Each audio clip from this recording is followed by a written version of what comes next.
Halo semuanya, jumpa lagi bersama saya Bukhari di channel Gula Aren Ekspor. Pada kesempatan kali ini saya akan bahas mengenai harga ekspor. Karena banyak sekali teman-teman kita yang tanya mengenai harga ekspor. Jadi untuk harga ekspor itu memang banyak sekali ya jenisnya. Banyak sekali jenisnya, kurang lebih ada kisaran 7 gitu. Tapi yang biasa umum kita gunakan, biasa eksportir digunakan itu ada harga ekspor, kemudian FOB, CFR, cost and freight, kemudian ada CIF itu plus asuransi gitu ya. Nah, kita bahas satu persatu. Jadi untuk harga ekspor itu biasanya adalah harga produk jadi kita. Nih, produk jadi kita di gudang kita gitu ya. Jadi biaya produksi sama biaya handling palet gitu ya, itu udah selesai di tempat kita itu berapa gitu.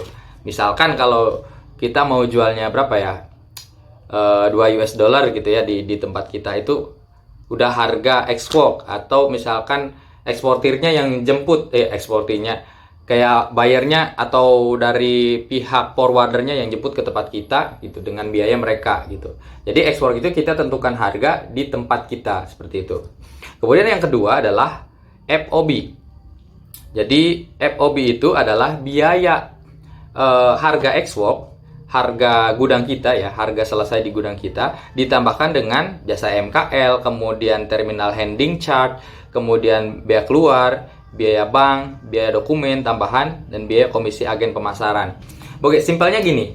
Jadi harga FOB itu biaya selesai di gudang kita, biaya produk kita selesai di gudang kita, ditambah biaya forwarder gitu ya. Intinya biaya handling forwarder kayak dokumen dan lain-lain itu kita serahkan ke forwarder. Udah gitu aja. Nah, mungkin kalau misalkan ada tambahan lain kayak kalau diantar ke pelabuhan, biayanya berapa itu bisa ditambahkan gitu ya. Kalau misalkan aksesnya tidak masuk ke tempat kita, otomatis kita harus antar, itu bisa ditambahkan gitu. Jadi harga FOB adalah harga ekspor, harga produk kita selesai di gudang, kemudian harga antar ya, biaya antarnya berapa, kemudian ditambah FOB charge. Itu ditambah FOB charge adalah handlingnya si forwarder kayak dokumen, kemudian biaya-biaya yang lain kayak pembuatan NPWP. Kalau kita nggak mau ribet urus sendiri seperti itu masuk ke harga FOB charge ya, masuknya ke situ.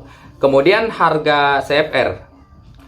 Jadi harga CFR itu adalah harga FOB plus biaya freight gitu ya. Kemudian selanjutnya adalah biaya CIF. Jadi CIF ini sampai ke pelabuhan.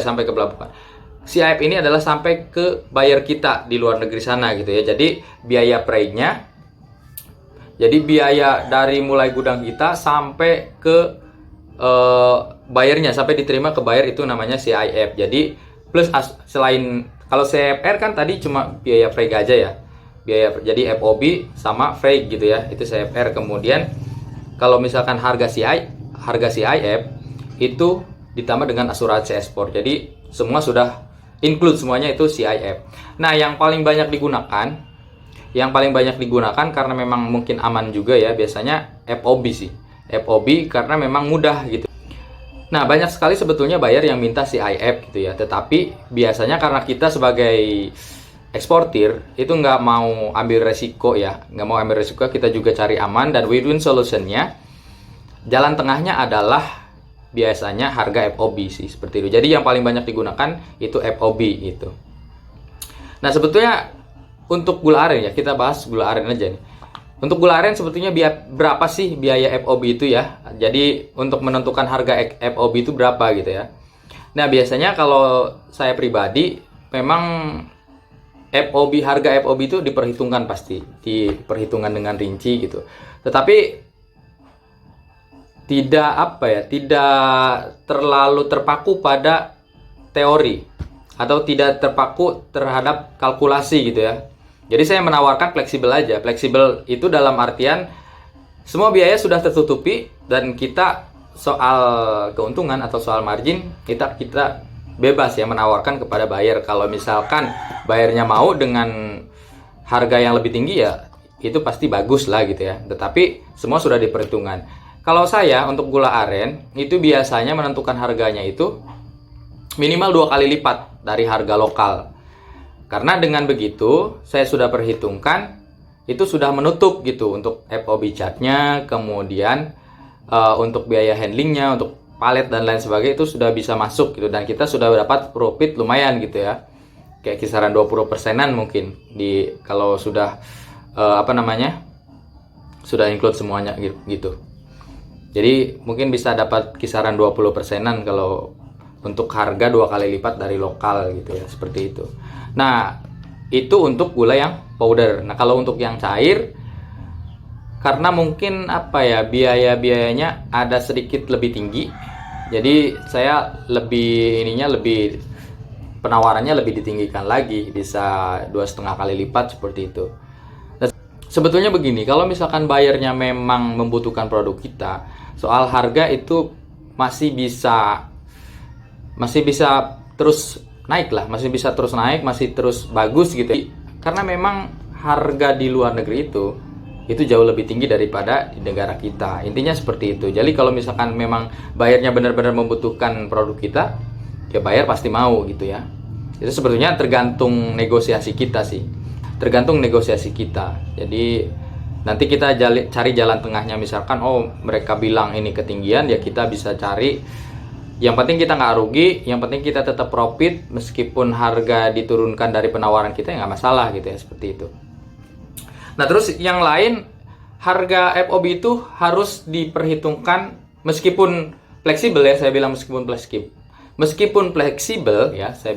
fleksibel, tapi harga FOB itu, harga-harga tersebut itu ya, harga ekspor, harga FOB, CFR, dan CIF itu harus benar-benar diperhitungkan gitu ya.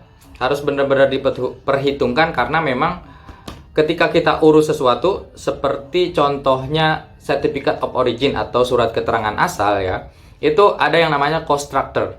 Jadi cost structure itu bentuknya seperti ini, cost structure. Jadi semua komponen yang kita pakai untuk membuat produk tersebut sampai ke buyer atau sampai FOB gitu ya, itu semuanya harus ditulis. Itu semua harus tertera di sini gitu ya. Misalkan biaya, ini ada HS number untuk palm sugar, terus kemudian description palm sugar, supplier name, dari mana kita dapatkan barang tersebut sebelum diproduksi gitu ya. Ini dari petani, kemudian nilai gula aren yang dikirim itu berapa harga bahan bakunya gitu ya. Ini 1.800-an gitu. Terus bahan yang lain kayak red ginger, ini HS code-nya ada. Terus suppliernya siapa, petani di sini. Terus values-nya, nilainya berapa, nilai dari jahe merah ini untuk transaksi ini gitu ya. Kemudian biaya produksi, kemudian profit yang kita ambil berapa. Ini saya tulis di sini 20%. Terus packing sama shipping fee itu harus semuanya ditulis gitu ya, dan presentasinya jelas. Dan total value, FOB value-nya itu harus sama dengan yang ada di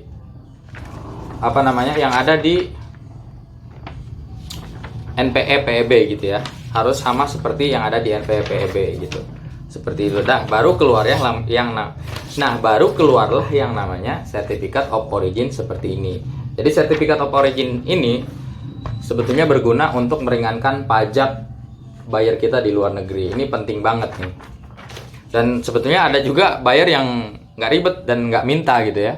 Nah, tapi ada beberapa buyer yang membutuhkan ini. Oke, kurang lebih seperti itu ya sharingnya. Kalau misalkan banyak sekali kekurangan, mohon maaf.